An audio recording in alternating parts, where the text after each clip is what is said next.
हैं।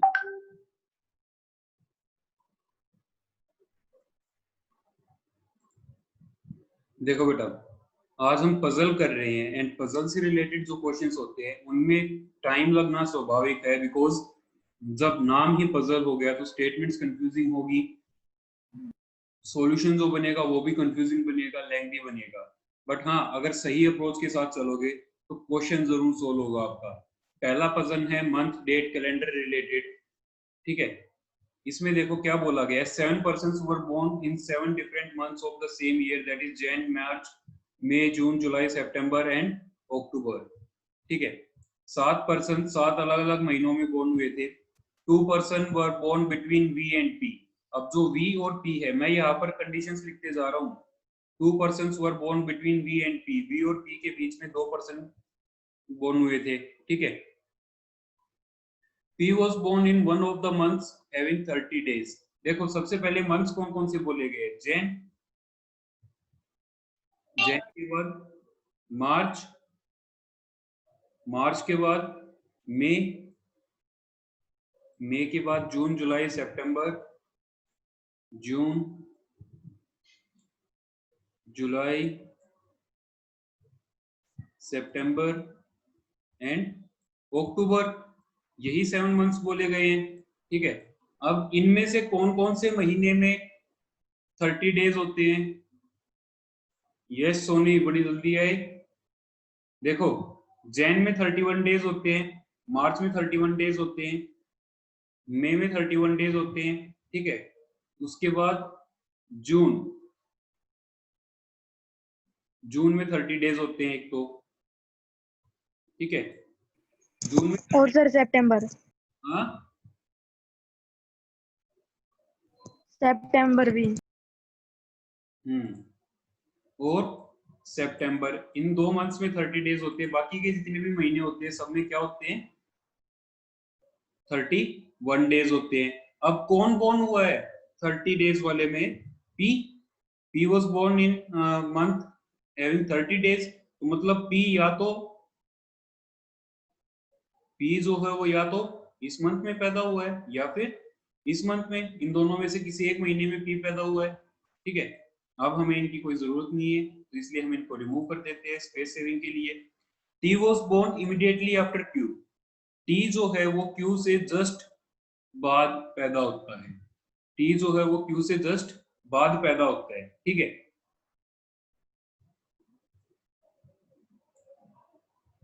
T was born immediately after Q। Only 2 persons were born between Q and R। Q और R के बीच में केवल 2 person पैदा होते हैं, तो Q और R इन दोनों के बीच में केवल 2 पर्सन पैदा होते हैं। S was born after R and before U। S जो है वो R के बाद में, R के बाद में और U से पहले पैदा होता है। S जो है वो R के बाद में और U से पहले पैदा होता है, या फिर आप एक काम करो इसको अलग ही लिख लो।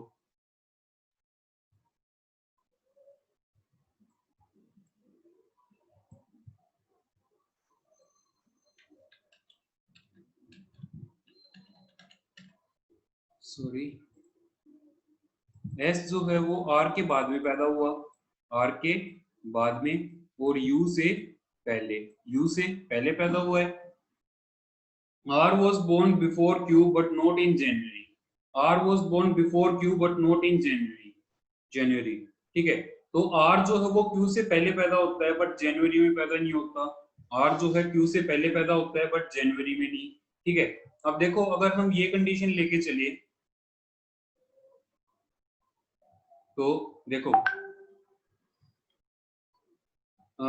यहां से शुरू करते हैं हम। V और P के बीच में 2 पर्सन है। T के जस्ट बाद कौन पैदा होता है? Q। T के जस्ट बाद कौन पैदा होता है? Q। अब हमें ये पता है कि R Q से पहले पैदा होता है, R जो है Q से पहले पैदा होता है, तो मतलब पहले R आएगा बाद में Q आएगा, ठीक है। R was born before Q but not in January, ठीक है। तो R Q से पहले पैदा होता है and T was born immediately after Q। T was born immediately after Q, ठीक है। तो यहाँ पर आ गया T, Q के जस्ट बाद कौन आ गया? T। अब कितने प्लेसेस हो गए? 2 4 5, 5 places we have already occupied, बच गए कितने 7 प्लेसेस, बच गए कितने 7 प्लेसेस। अब हमें ये पता है कि टोटल 7 प्लेसेस है, सॉरी 5 प्लेसेस हो चुके हैं, तो 2 प्लेसेस बच गए, ठीक है 2 2 4 1 5 6 7, ठीक है 7 प्लेसेस हो गए।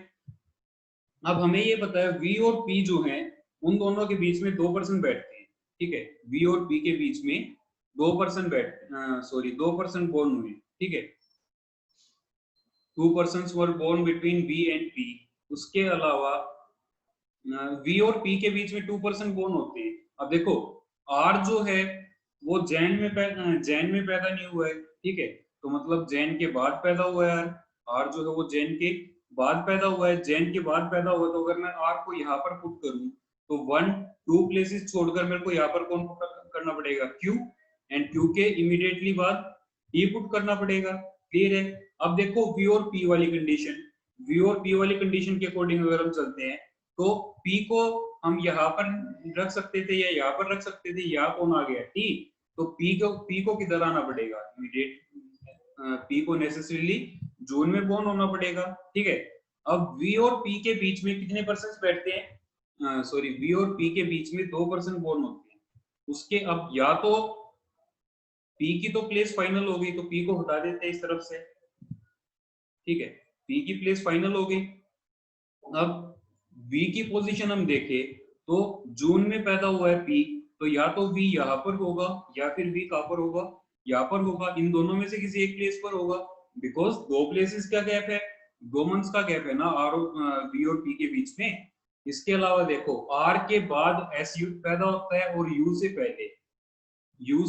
पहले S जो है वो R के बाद पैदा होता है, तो मतलब R से नीचे और U से पहले, तो मतलब ऊपर भी किसी एक के ऊपर और एक से नीचे, R से नीचे होगा तो मतलब या तो इस प्लेस पर या फिर इस प्लेस पर। अब अगर मैं S को यहाँ पर प्लेस करता हूँ, अगर मैं S को यहाँ पर प्लेस करता हूँ तो क्या कोई पॉसिबिलिटी है कि इसके बाद भी कोई पैदा हो, नहीं है, क्योंकि लास्ट जो पर्सन पैदा हुआ वो अक्टूबर मंथ में पैदा हुआ है, तो मतलब हम S को यहाँ तो रख नहीं सकते, S को हमें कहाँ प्लेस करना पड़ेगा, यहाँ पर, और अगर S यहाँ पर आएगा तो यहाँ कौन आएगा U, एंड V जो है यहाँ पर नहीं आ सकता क्योंकि यहाँ पर U आ गया, तो यहाँ पर कौन आएगा V आएगा, यहाँ पर कौन आएगा V आएगा, क्लियर है। सभी प्लेसेस ऑक्यूपाई होगी, सभी मंथ्स ऑक्यूपाई हो गए, सभी का जन्म हो गया, तो हमारा जो पजल था वो कंप्लीट हो गया। मतलब अब इससे रिलेटेड कोई भी क्वेश्चन, रैंडम क्वेश्चंस होते हैं, हु वाज बोर्न बिटवीन, दोनों में यहाँ से कोई भी 2 मंथ बोल देंगे, who was born between S and Q, या who was born just after S, who was born just before U, इस तरह के कोई भी क्वेश्चंस बोल देंगे, या फिर who was born in Jain, who was born in September, इस तरह से क्वेश्चंस बोले जाएंगे, ठीक है।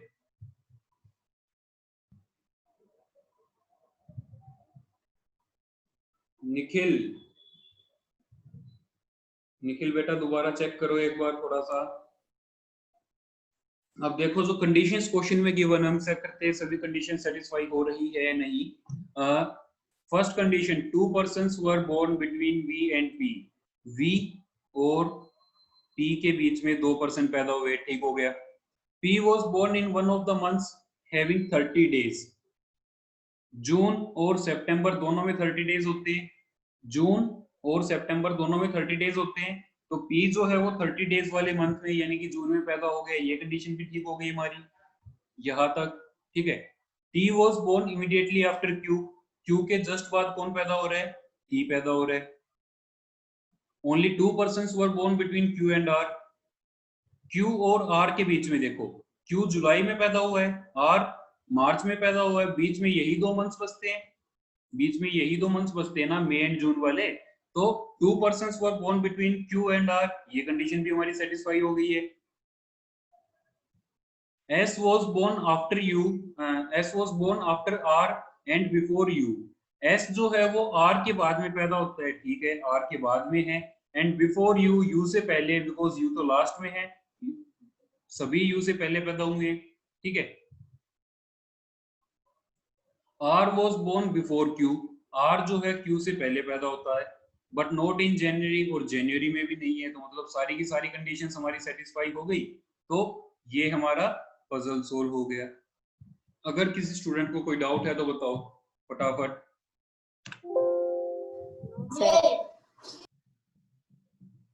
बताओ बेटा, बताओ जल्दी।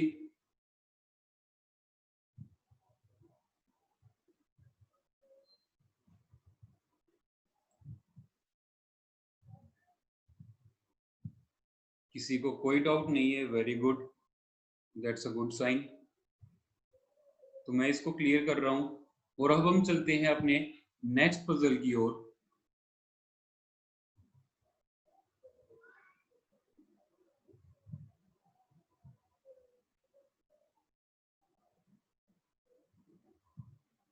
देखो बेटा, अब जो हमारा क्वेश्चन है, वो जो पहला क्वेश्चन था वो था हमारा मंथ कैलेंडर पजल, ठीक है। पहला जो क्वेश्चन था हमारा वो था मंथ कैलेंडर बेस्ड पजल, ठीक है, या फिर ये को कैलेंडर बेस्ड पजल था हमारा सबसे पहले वाला, क्लियर है। अब जो हम क्वेश्चन कर रहे हैं वो कर रहे हैं स्क्वायर या रेक्टेंगल बेस्ड, ठीक है। अब जो हम क्वेश्चन कर रहे हैं वो कर रहे हैं स्क्वायर या फिर रेक्टेंगल बेस्ड। क्यों? क्योंकि यहाँ पर हमें क्या बोला गया, 8 persons are sitting around a rectangular table, sitting around a rectangular table such that 4 are sitting at the corner and 4 sit at the middle side of the table, ठीक है। तो सबसे पहले हमें क्या बोला गया, सबसे पहले हमें ये बोला गया कि 8 पर्सन है किसी रेक्टेंगल के अराउंड बैठे हैं। कैसे?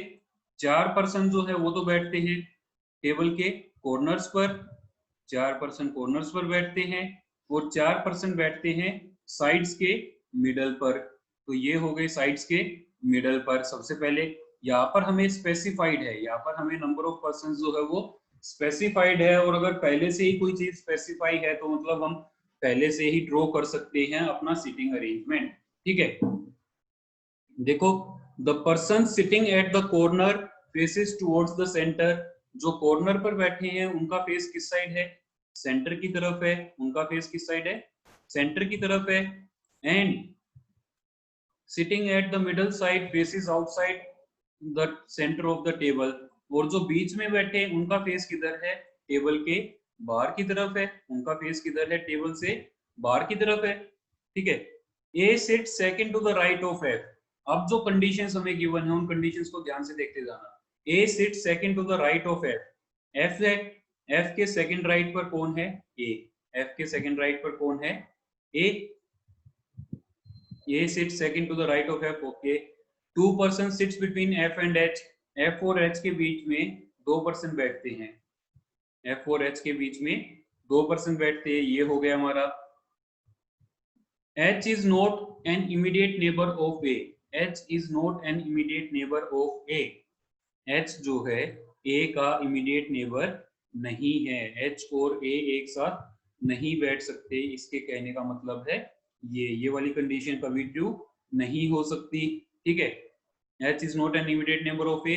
C sits to the immediate left of D. C जो है D के immediate left पर बैठती है, ठीक है। D sits at the middle side of the table. D जो है वो किसी middle side पर बैठता है। B sits to the immediate right of G. B sits to the immediate right of G. B जो है वो G के immediate right पर बैठता है। G के immediate right पर, तो मतलब G और G के immediate right पर B आ गया, ठीक है। immediate right of G हो गया। G sits at one of the corners of the table. G जो है वो टेबल के किसी कॉर्नर पर बैठता है, ठीक है। E sits second to the left of B. E जो है B के सेकंड लेफ्ट में है, तो B से एक प्लेस छोड़कर लेफ्ट में कौन आएगा? E आएगा। E sits second to the left of B. E जो है वो B के सेकंड लेफ्ट पर बैठता है, क्लियर है। एक सेकंड, G वाली कंडीशन क्या बोली गई थी? B sits to the immediate right of G. G के immediate right में B, ठीक है। अब कंडीशंस हमारी सारी हो गई, अब हमें शुरू करना है। शुरू कहाँ से करें? कोई भी फिक्स्ड कंडीशन जो आपको दिखाई दे वहां से आप शुरू कर सकते हो। फिक्स्ड कंडीशंस क्या क्या है? देखो ई जी और बी, या फिर एफ और ए का भी हमें पता है, सी और डी का हमें पता है, एफ और एच का हमें पता है, किसी से भी शुरू कर लो, हर एक से आंसर बनेगा। देखते जाओ कैसे। मैं शुरू करता हूँ, मान लो एच से शुरू करता हूँ मैं। एच को कहाँ प्लेस करें? एच को एक सेकेंड, जी का हमें गिवन है, G sits at one of the corners of the table. G जो है किसी कॉर्नर पर बैठता है। एक तो जी के बारे में कंडीशन गिवन हमें, जी कॉर्नर पर बैठेगा। एंड बी सिट्स ऑन, एक पर्सन और है जो जिसके जो पोजीशन है वो गिवन है, कौन है? F H is not an immediate neighbour of A, C sits immediate left of D, B sits to the right of G, G sits, E sits second to the left of B. चलो ठीक है, जी के बारे में हमें पता है कि जी जो है वो किसी कॉर्नर पर बैठता है, तो सपोज करो मैं जी को यहाँ पर बिठा देता हूँ। ठीक है, जी के राइट में कौन है? बी। जी के राइट में कौन है? बी। जी का फेस अंदर की तरफ है, तो इसका राइट हो गया ये, यहाँ पर कौन आ गया? बी। जी के लेफ्ट में कौन है? ई। ई जो है वो बी के सेकंड लेफ्ट में है। ई जो है वो बी के सेकंड लेफ्ट में है। बी का फेस बाहर की तरफ है, तो इसका सेकंड लेफ्ट क्या होगा? 1 2। ये होगा इसका सेकंड लेफ्ट, ये होगा इसका सेकंड लेफ्ट। क्लियर है? अब देखो, हमें ये पता है कि जो एफ और ए हैं, उनके बीच में एक पर्सन बैठता है। एफ और एच के बीच में दो पर्सन बैठते हैं। एफ और एच के बीच में टू पर्सन बैठते हैं। ठीक है, डन, वेरी गुड बेटा, डन। एफ और ए के बीच में एक पर्सन बैठता है और एफ और एच के बीच में दो पर्सन बैठते हैं। अब देखो, दोनों कंडीशंस को सेटिस्फाई करने के लिए अगर मैं शुरू करूं यहां से, अगर मैं एफ को इस पोजीशन पर बैठाता हूं, एफ को अगर मैं इस पोजीशन पर बैठाता हूं, तो H is not an immediate neighbour of A. ठीक है, ये यहाँ पर लिख रखा हमने। ओके, एफ को अगर मैं इस पोजीशन पर बैठाता हूं, तो एफ के दो प्लेसेस के बाद कौन आएगा? एच आएगा। एफ के दो प्लेसेस के बाद मतलब एच या तो यहां आएगा या फिर यहां आएगा। और अगर मैं एफ को इनमें से किसी एक पोजीशन पर बैठाता हूं, तो देखो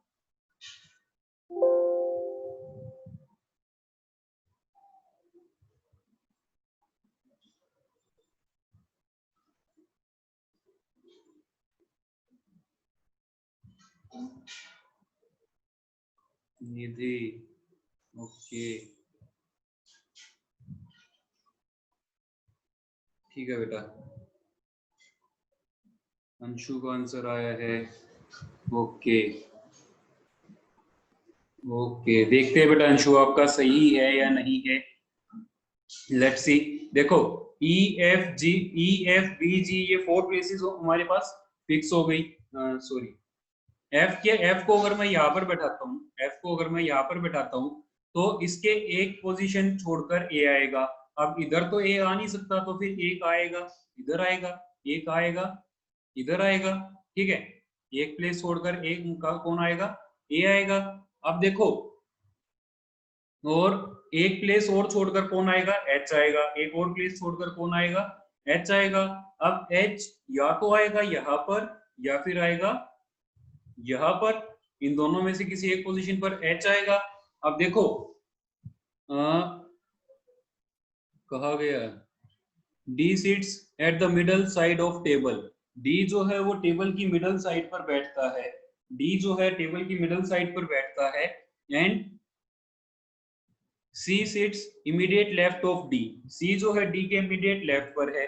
अगर मैं एच को यहाँ पर प्लेस करता हूं, तो डी को यहाँ बैठना पड़ेगा। और डी अगर यहाँ बैठेगा, डी अगर यहाँ बैठता है, तो सी यहाँ पर आ सकता है। ठीक है,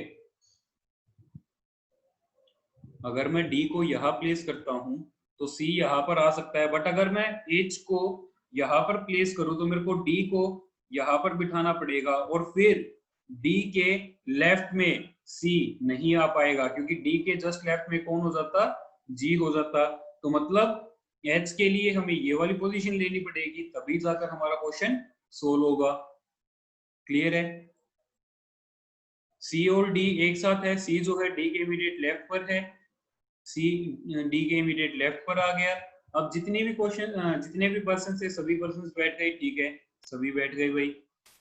अब देखो हमारा क्वेश्चन कंप्लीट हुआ है नहीं, क्या कोई कंडीशन रहती है या कोई पर्सन बैठना रहता है? नहीं, सब बैठ गए। ठीक है, देखो क्या अरेंजमेंट बना। अगर हम किसी भी एक पोजीशन से शुरू कर लो, स्टार्टिंग विद एच, मैंने एच से शुरू किया था,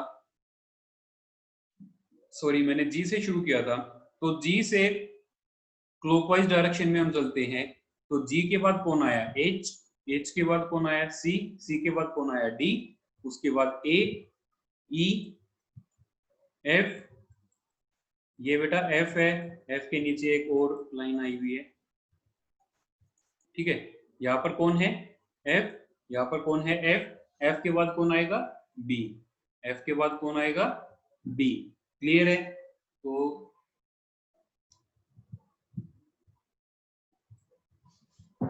क्लियर हो गया क्वेश्चन? बताओ अगर इस क्वेश्चन में किसी स्टूडेंट को कोई डाउट है तो फटाफट बताओ। No sir. No sir. नहीं है? No sir.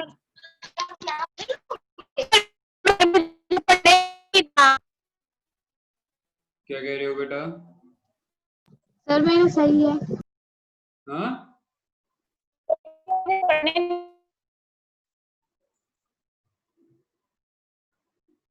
देखो तो चलो, दो पजल्स हम सोल्व कर चुके हैं, थर्ड पजल पे आते हैं। थर्ड पजल जो है वो बहुत ही खतरनाक पजल है।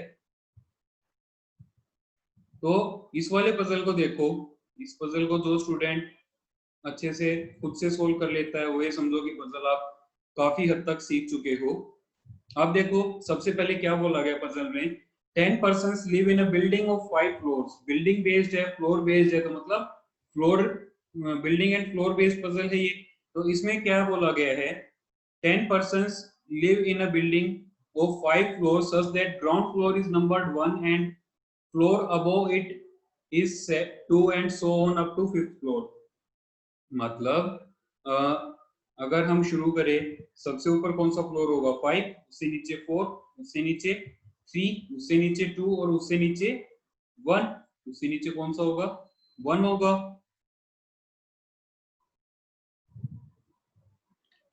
तो ये तो हो गए हमारे फ्लोर्स। ठीक है, ये हो गए हमारे फ्लोर्स। अब आगे देखते हैं, each of the floor consists 2 flats as flat 1 which is in the west of flat 2। जो फ्लैट 1 है वो है वेस्ट ऑफ फ्लैट 2, फ्लैट 2 के वेस्ट में है।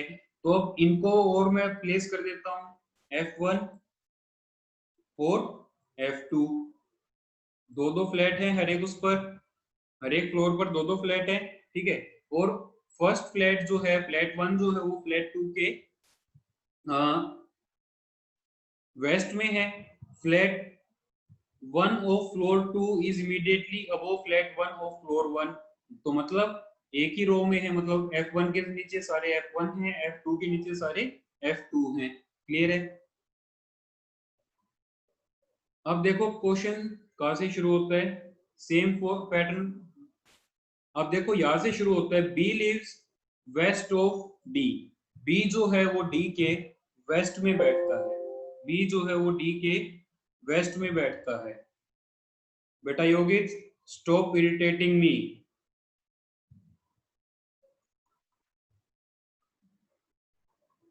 देखो B sits on the B sits, B lives west of Q, west of D। B जो है वो D के वेस्ट पे है, B जो है वो D के वेस्ट पे है, तो इसका मतलब ये दोनों सेम फ्लोर पर हैं। एंड B जो है फर्स्ट फ्लोर पे है और D जो है वो सेकंड फ्लोर पे है। क्यों? क्योंकि B lives on west और वेस्ट में कौन सा फ्लोर है? First floor. क्लियर है? C lives above W, C जो है वो W से ऊपर रहता है, C lives above W, ये हो गया। T lives in an odd numbered flat of even numbered floor। T जो है वो even numbered फ्लोर के odd numbered फ्लैट में रहता है। सबसे पहले even number फ्लोर कौन कौन से? 2 और 4। तो मतलब इन दोनों में से किसी एक फ्लोर पर T रहता है। ठीक है, ये यहां तक हो गई हमारी।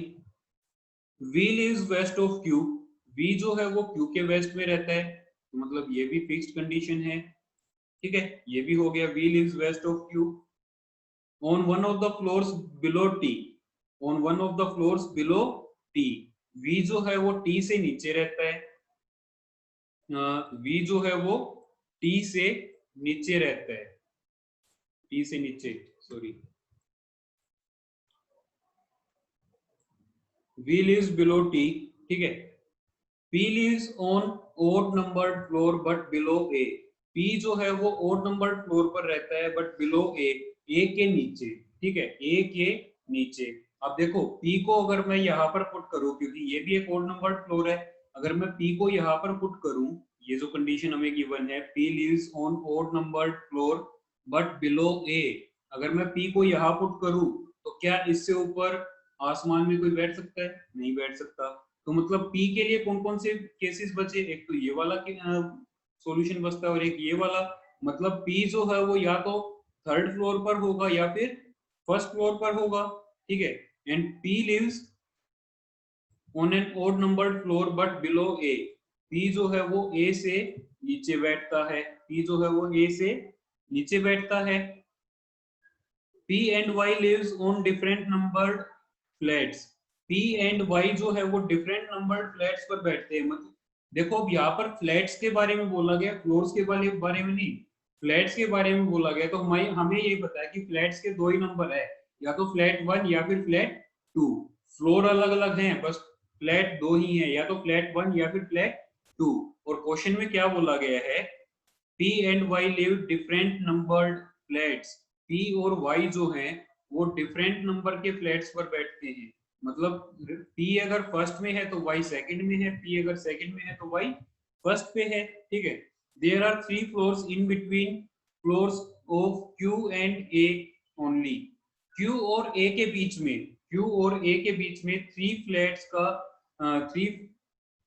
देयर आर 3 फ्लोर्स, 3 फ्लोर्स का गैप है Q और A के बीच में, ठीक है। तो इस कंडीशन को देखो, Q और A के बीच में 3 फ्लोर्स का गैप है, ठीक है।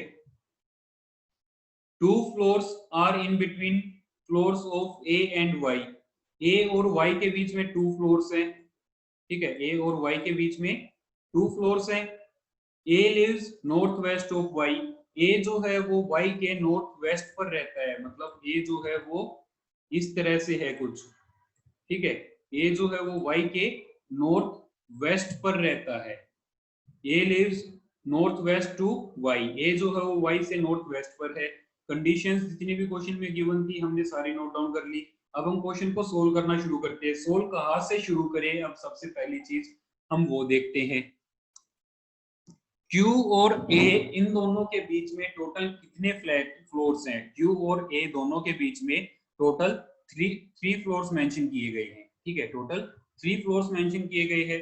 अब Q और A के बीच में 3 फ्लोर्स होने का मतलब है ये वाले 3 फ्लोर्स जो हैं, जो ये वाले 3 फ्लोर्स हैं, ये वाले 3 फ्लोर्स होंगे, क्योंकि यहाँ पर टोटल हमारे पास कितने फ्लोर्स हैं? 5 फ्लोर्स हैं। और 5 फ्लोर्स में फर्स्ट और लास्ट फ्लोर पर अगर कोई होगा तो ही जाकर हमें बीच में 3 फ्लोर्स मिल सकते हैं। तो मतलब Q और A यहाँ पर बैठेंगे, Q और A इन दोनों फ्लोर्स पर होंगे, ठीक है। अब क्वेश्चन ने बोला है कि जो P है वो A से नीचे रहता है। अगर मैं A को इस वाले फ्लोर पर अगर मैं A को बैठा छोड़ देता हूँ, इस वाले फ्लोर पर अगर मैं A को छोड़ देता हूँ तो A से नीचे P आना चाहिए। अब इससे नीचे P कहाँ आएगा? इससे नीचे P पॉसिबल नहीं है। तो इसका मतलब क्या हुआ?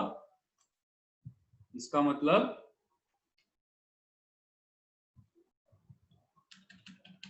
तो A कहां पर बैठेगा? A होगा फर्स्ट फ्लोर पे, ठीक है।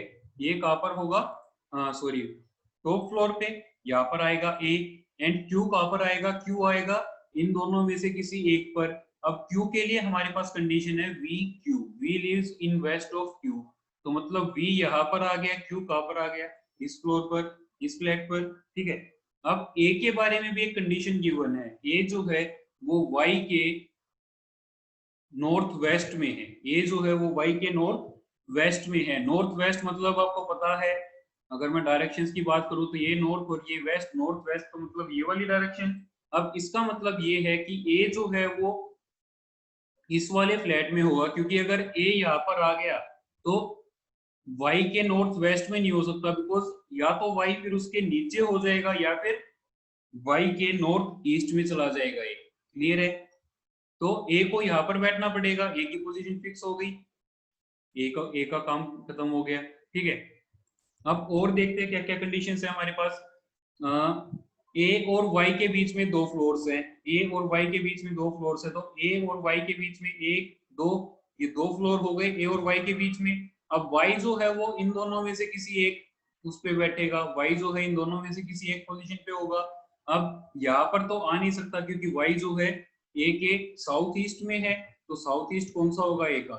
ये वाला। साउथ ईस्ट कौन सा होगा a का? ये वाला।